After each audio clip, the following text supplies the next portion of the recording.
Christmas dinner is supposed to be cozy, carols playing, candles flickering, the smell of roast filling the room. Instead, mine exploded into chaos. My mother's nails dug into my wrist as she yanked at my engagement ring, snarling that I had destroyed everything she had taught me. The ring cut into my swollen finger, and as I begged her to stop, she screamed that I had ruined her daughter. Her daughter, meaning me, was supposed to be pure. The air felt like glass ready to shatter, and I stayed frozen, too stunned to speak. That scene burned itself into my memory, but the truth is, it was just the climax of a story that had started years before. My mother had always been backward, stuck in another century.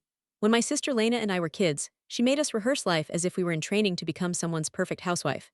We'd walk circles around the house with heavy books balanced on our heads while carrying trays full of glasses. If a drop of water spilled, the punishment was humiliating. We'd be forced to scrub the kitchen mirror with a toothbrush until it gleamed.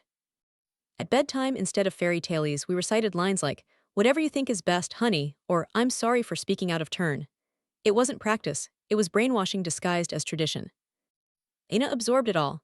By 15, she was ironing her boyfriend's shirts before school and slipping little notes into his bag saying things like, "I exist to make you happy." Mom didn't blink. In fact, she rewarded her with a gleaming stand mixer that cost hundreds of dollars. In her eyes, Lena was proof that her methods worked. A teenage girl turned into a submissive homemaker before she'd even finished high school. I, on the other hand, despised every second of it. But no matter how much I resisted, I still wanted her approval. So I poured myself into school. I joined every club, collected friends like medals, became the favorite student teachers pointed out in class. The day I was accepted into a prestigious business program, I rushed home with the letter clutched in my hand. I thought, this is it. This will make her proud. Instead, she skimmed the acceptance and gave me a half smile. "Congrats, honey, but I wish you worked this hard on finding a nice man to take care of you." Then she tossed my acceptance letter into the trash as if it were junk mail. I stood there, numb, realizing that no accomplishment would ever matter to her unless it fit her version of a woman's role. The breaking point came a week later. I found Lena at home, her face bruised, badly hidden under cheap concealer. She laughed when I asked what happened, insisting her boyfriend had just gotten carried away. "It means he loves me," she said. I felt sick. That's when I understood my mother hadn't just raised us, she had programmed us. One daughter already trapped, and if I didn't find a way out, I'd be next. Still, desperation for her approval can twist your choices. Before I left for college, I caved. I dated the most controlling guy I could find. He demanded my passwords, tracked my location, cut me off from friends. Deep down, I knew it was toxic, but when I introduced him to my mother on Independence Day, her face lit up. For the first time in years, she hugged me. That hug said it all. In her world, love and control were the same thing. Years later, I thought I'd finally escaped. I graduated, spent months in therapy, and met Noah, a man who treated me with respect and laughter. He was nothing like the men my mother praised. And when Christmas rolled around, I thought maybe, just maybe, my family would see the life I'd built. I believed for a moment that things might finally be different. When we pulled up to my parents' house that Christmas, I told myself to breathe and believe in new beginnings. Noah squeezed my hand like a promise, and for a moment I let myself picture a normal holiday, hot cocoa, cheesy movies, a little small talk. Lena opened the door instead of Mom, and the fantasy cracked on impact. She looked like a ghost wearing makeup, bruises barely hidden under bargain concealer, a limp she tried to hide by leaning on the doorframe. Her eyes flicked to Noah helping me with my coat, and she actually gasped, whispering that I was embarrassing him in public as if kindness were an insult. Noah introduced himself, polite, steady, proud of my recent promotion, and that's when Mom's smile snapped like a rubber band. She seized my wrist so hard it left marks and hissed that a real man wouldn't let his woman outshine him. Then she saw the ring. The room went silent, like the power had cut out. She called me a feminist like it was a slur and lunged for my hand, clawing at the band, as if she could erase the life I'd built by peeling off a circle of metal. Pain detonated up my arm. Lena rushed to pin my shoulders from behind while Mom twisted and yanked, the ring slicing skin as my finger turned purple. Noah shouted for them to stop and grabbed his phone.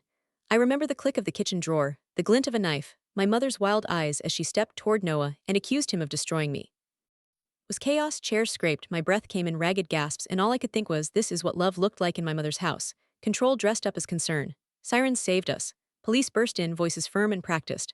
Paramedics took one look at my hand and said dislocation, blood already pooling under the ring. I didn't cry then. I didn't say a word. I let the night fold closed like a chapter I never wanted to reread. Quiet after was somehow louder. I blocked every number, Mom, Lena, even distant relatives who might play messenger. Noah helped me change passwords and set up new email accounts. Deleting old photos felt like cutting cords that had been strangling me, one by one. My finger throbbed, so Noah threaded my ring onto a simple chain and fastened it around my neck like a secret I could keep close without pain. I worked late to avoid the silence. When asked about the bandage, I mumbled something about a kitchen slip and kept it moving. My boss, Ms. Carter, called me into her office with the kind of tight smile you get before bad news. She said she'd received a concerning call from my mother, Accusations about stolen heirlooms, whispers about my mental health, claims Noah was controlling me. My stomach dropped through the floor. I showed Miss Carter the police report from Christmas with shaking hands, the dislocated finger, the knife, the whole awful timeline. She believed me, I could tell, but she was blunt. The calls had disrupted the office more than once. If it continued, my upcoming promotion could be affected. Years of hard work suddenly felt like facing a wave. O waited in the parking lot with coffee and my favorite sandwich.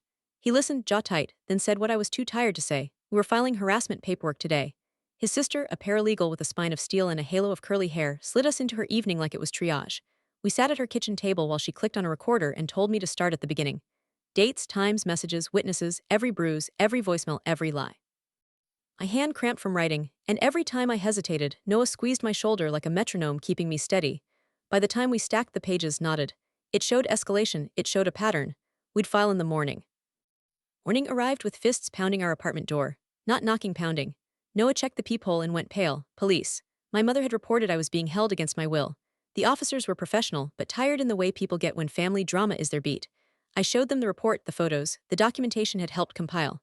They advised a restraining order and left us with a warning that these wellness checks were becoming a theme. When the door clicked shut, I shook so hard my teeth chattered. Noah wrapped me in his grandmother's knit blanket and made tea like we were trying to stitch a normal life back together with steam and silence. But I knew it now, this wasn't over. This was only the opening move. The days blurred after that so-called wellness check.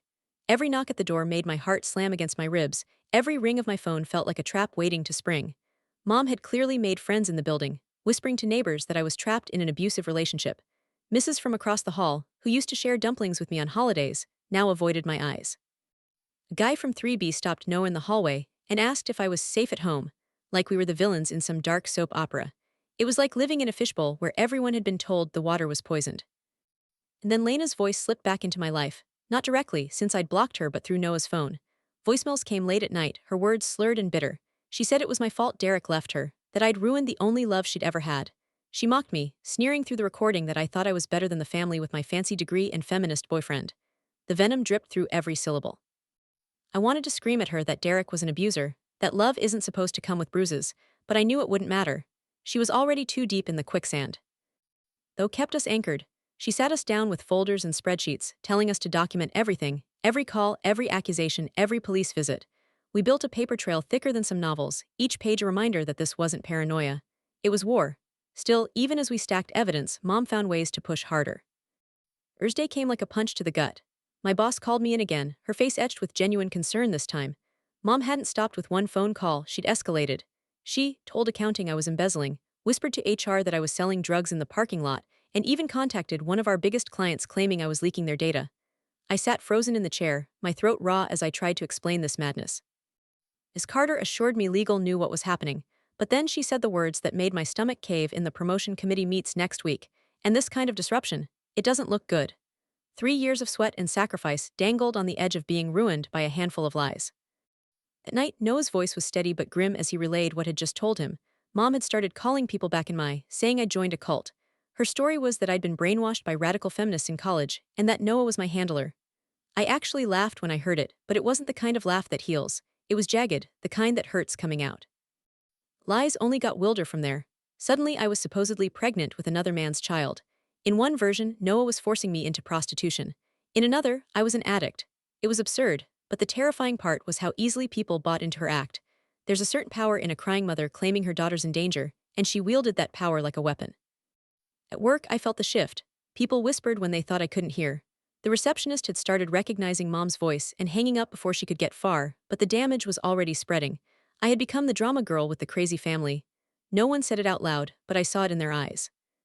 Owen and I decided to keep our wedding small, just a courthouse ceremony, private, quiet, safe. We told almost no one, but somehow Mom found out anyway. Called me, her voice clipped with anger, asking if my mother had a cousin at City Hall. The blood drained from my face. Yes, she did, Tom. Apparently Tom had tipped her off. She knew the exact date, time, and location of our wedding. Owen and I rushed to the courthouse, desperate to change it, but the clerk explained the rules. We'd have to reapply, pay new fees, wait 3 days, and even then, if Mom was already watching the records, she'd find the new date too. Sitting in that marble lobby, the options felt impossible. Eloping to Vegas sounded like running away. Security at a courthouse wedding sounded insane. But Noah looked at me and said firmly, "We stick to the plan. Let her show up. Let her make a scene." More evidence for the restraining order. And that was the part, he was probably right. My mother didn't want me happy, she wanted an audience. And now she knew exactly when and where to take center stage. The countdown to the wedding had officially turned into a countdown to chaos. Morning of our wedding felt like a scene from a storm that hadn't broken yet.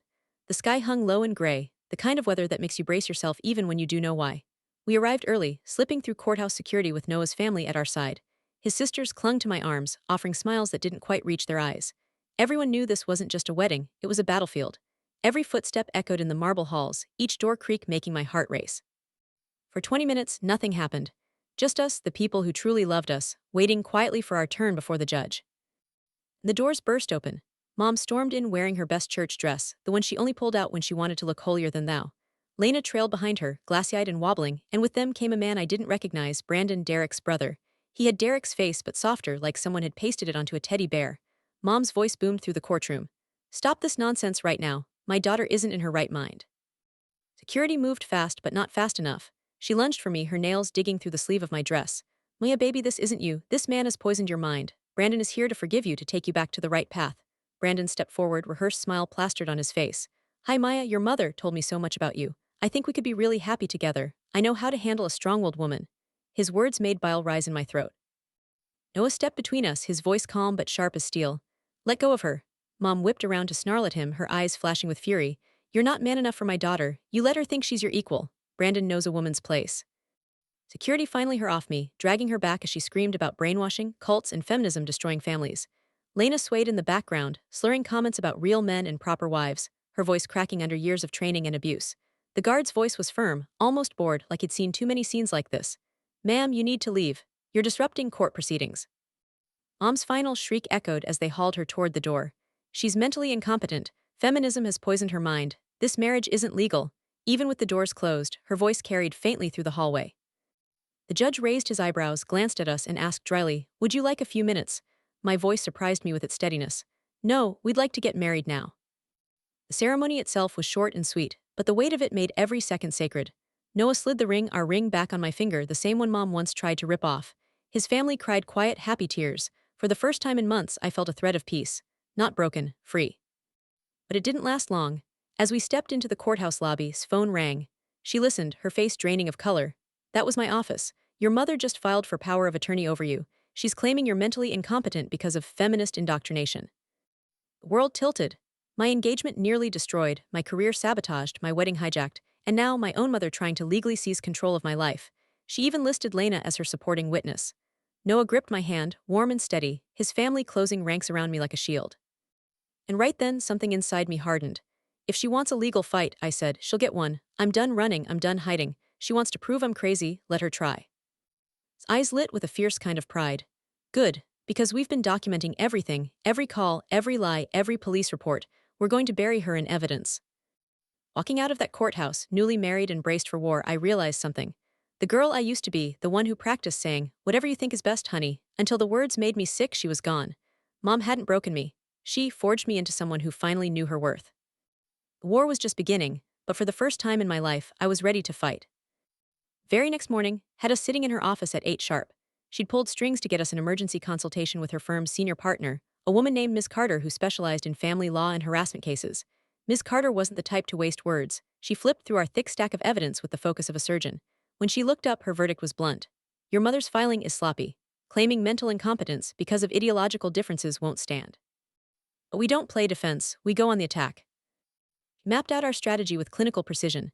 Letters from my therapist confirming I was of sound mind, character witnesses from work, proof of my achievements and promotions. Every document would build a wall of credibility so strong Mom couldn't climb it. "We'll also file for an emergency restraining order," Ms. Carter added, "based on the courthouse incident and workplace harassment. The power of attorney stunt shows escalation." I nodded, though my hands shook as I signed paper after paper. Half my savings disappeared into the firm's retainer fee, money Noah and I had hoped to use for our honeymoon. But what choice did I have? We weren't fighting for a trip anymore, we were fighting for my life. At afternoon at work, my heart stopped when I saw Ms. Carter waiting by my desk. I thought Mom had called again, maybe ruined another chance for me, but instead Ms. Carter's tone was firm but almost kind. "We traced those obscene job applications. They came from your mother's home computer. We're pressing charges for identity theft and cyber harassment." Relief hit me so hard I nearly cried. "Stop apologizing," she said when I whispered sorry for the chaos. "You're not the one causing it. We're tightening security. Your mother and sister are banned from the premises. If they show up, security will call the police. Mom never ran out of tricks. 3 days later, I was in the middle of presenting a quarterly report to one of our biggest clients when the conference room doors slammed open. There she was, dressed in her Sunday best like she was auditioning for sainthood. Lena stumbled in behind her, hollow-eyed, Brandon on her arm like some ghastly escort. There she is, Mom cried, her voice filling the room. My poor daughter, brainwashed by feminists. We're here to save you. Gasps echoed. The client's two men in expensive suits looked from me to her stunned. Lena added her slurred chorus. She's been poisoned against family, against God's plan for women. Security rushed in, but the damage was done. Mom shouted about mental illness and my dangerous lifestyle as they dragged her out. Lena sobbed and staggered after her. The clients left without a word. 20 minutes later, I was in the bathroom, dry heaving over sink. Ms. Carter found me there, her voice low but sharp. The clients are pulling the account. They said they can't work with a company that has security issues. A $2 million contract gone because of her. I sank onto the tile floor, shaking. There was nothing left to figure out. My career at that firm was finished, no matter how kind Ms. Carter tried to sound. When Noah picked me up, his face was grim. Called, the restraining order is approved. Your mother and Lena can't come within 500 feet of you, your home, or your workplace. Small comfort when I might not have a workplace anymore. Mom didn't stop, she just found new targets. The very next day, Noah's elderly landlord, Mrs. Richardson, called, her voice trembling with concern. Your mother says you're in danger, dear. That nice young man is keeping you away from your family. She'd even shown Mrs. Richardson childhood photos of me, painting Noah as a monster who had stolen her baby. We tried to explain, but the seed of doubt had been planted.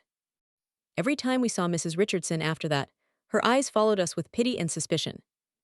Then came the so-called honeymoon. We'd already scaled back our plans, no sandy beaches or champagne toasts, just a cabin 2 hours north, quiet and peaceful. One night. That's all we got before flashing lights tore through the darkness. Police knocked, hands resting on weapons. We received a report of a kidnapping, a woman named Maya being held against her will. Standing on that porch in my pajamas, my wedding ring glinting in the light, I could barely breathe. I'm Maya, this is my husband, we're on our honeymoon. They still separated us, grilling me with the same questions over and over. Was I afraid? Did I need help? Was I being threatened? Meanwhile, Noah sat handcuffed in the cruiser while they ran his background check. My mother filed a false report, I repeated again and again, showing them the restraining order on my phone. Eventually, they believed me, but the damage was already done. Our wedding night ended with police reports, not champagne. When the door closed behind them, I collapsed into Noah's chest, sobbing. She's never going to stop. Yes, she will, Noah said, steady as stone. We're going to make her stop. But how do you stop someone who truly believes they're saving you? I thought the restraining order would give us a little breathing room, but instead, Mom found new weapons. A week later, Lena suddenly turned into a social media warrior. For years, she barely touched her accounts, but now her feed exploded with photos of Brandon, Derek's brother, captioned with lines like, "Real men know how to lead." She sprinkled in dramatic posts about the dangers of feminism and prayer requests for her lost sister trapped in a toxic relationship. Notifications started pouring into my phone. Old classmates, distant cousins, even people I hadn't spoken to in years, asking if I was okay. Some offered prayers for my soul. Each message sliced deeper, not because I believed their concern, but because Mom had turned my own history, my own people, into her audience. And then Brandon himself began showing up everywhere. At first, it seemed like coincidence, a coffee shop where Noah and I went every morning, him lurking behind a newspaper. Then the grocery store a couple aisles over pretending to shop. Next the park, hovering a few steps behind us on Sunday walks. He wasn't breaking the restraining order, technically he wasn't saying a word to me, but he was always there watching. When we called furious, she said, "We can document it, but unless he approaches you, the law can't do much." Living under constant surveillance became exhausting. We changed routines, switched stores, altered our schedules, but somehow Brandon always found us. Mom might have been barred from coming near me, but she'd found her stand-in. Breaking point came late one night while I was clearing out my old email account. I'd almost forgotten about it, the same account Mom had hijacked to send those disgusting job applications. Something told me to check the sent folder. What I found made my blood run cold. Hundreds of emails. Resignation letters sent to my employer.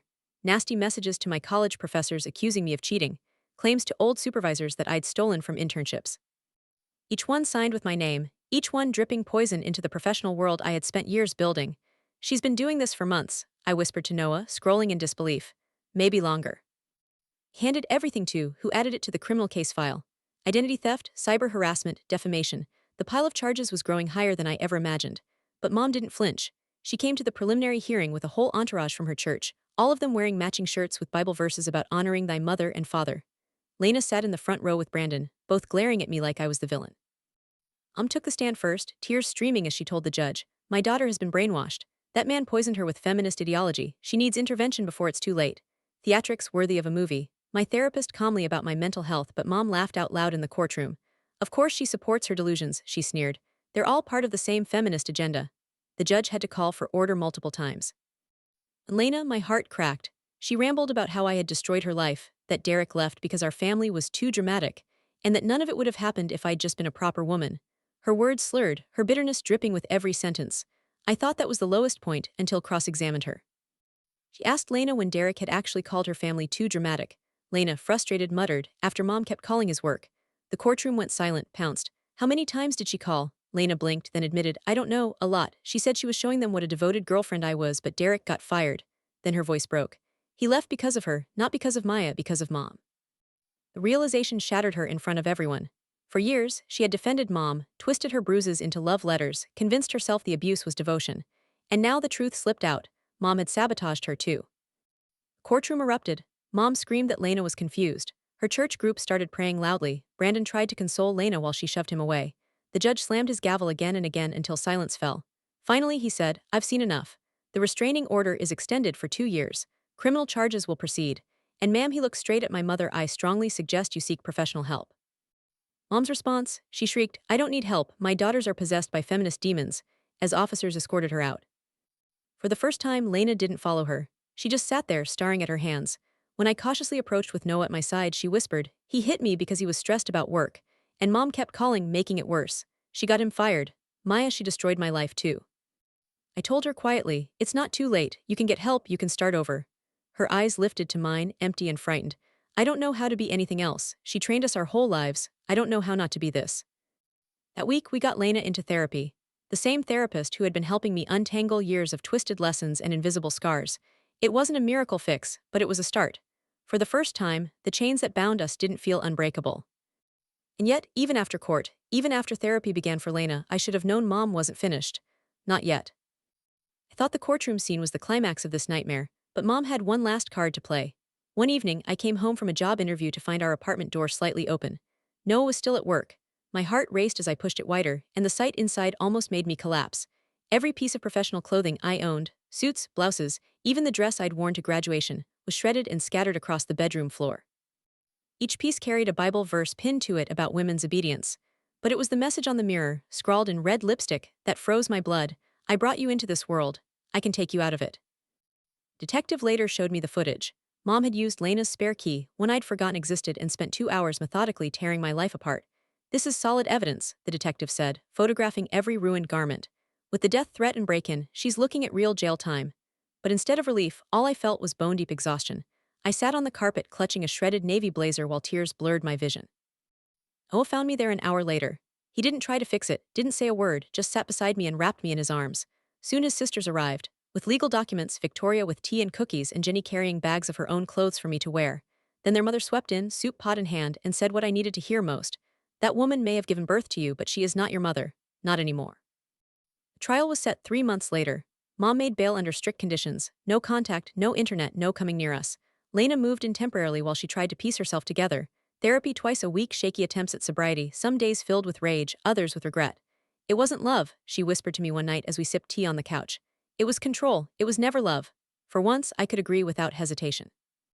The time the trial came, I was ready. I wore a borrowed navy suit from Jenny, walked into the courtroom with Noah's family at my side, and saw Mom sitting there gaunt and hollow, her church group clustered behind her like a choir of judgment. The prosecutor laid out the case with brutal clarity. The Christmas assault, the harassment, the false police reports, the break-in, the threats. One by one, the evidence stacked high, each piece undeniable. The defense tried to paint her as a desperate mother who loved too much. They paraded church members to the stand, swearing she was only trying to save me. But then Lena. She stood tall in a simple dress, voice trembling at first, then steadying as she described our childhood, training balancing books on our heads, repeating submissive lines, being rewarded only when we obeyed. And then she told the truth about Derek. How Mom called his workplace 17 times, pretending to brag about Lena's devotion, until Derek was fired. She didn't save me, Lena said, voice cracking. She ruined me, just like she tried to ruin Maya. Mom lost control, shouting across the courtroom, calling us ungrateful, claiming demons had possessed us. The mask slipped, and the jury saw her for what she really was. Verdict came after 6 tense hours. Guilty on every count: harassment, cyber harassment, identity theft, breaking and entering, property destruction, making criminal threats. The judge sentenced her to multiple years with the possibility of parole only after 18 months. She would also owe restitution for damages and lost wages, and a 10-year restraining order would remain in place after release. They led her out in handcuffs, and for the first time in my life, she was powerless. Aftermath wasn't easy. Lena wrestled with guilt, some days blaming herself for testifying, other days raging at the years of control. She went to therapy, started classes at community college, and even talked about becoming a counselor to help women like us. Slowly, I rebuilt too. A smaller firm gave me a second chance, and this time I didn't apologize for the chaos Mom had created. Noah's family became mine in every sense: Sunday dinners, holidays, laughter. We renewed our vows with them and our closest friends. No drama, no threats, just love. Served her time, and when she was finally paroled, the victim notification system told us she'd been moved to a halfway house 2 states away. The restraining order meant she couldn't come near us, and for once she didn't. Word trickled back through distant relatives. She joined a new church, told stories about her wayward daughters, painted herself as a martyr. Let her, she couldn't hurt us anymore. Sometimes I still wake in the night, heart racing at phantom knocks on the door. Sometimes I see a woman who looks like her in a store and have to walk away. The scars are real, the fear lingers. But I'm not the girl she raised to bow her head and whisper, "Whatever you think is best, honey." That girl is gone. She tried to break me. Instead, she forged me into someone stronger, someone unafraid to stand, to fight, to live. And for the first time, I believe I am finally free.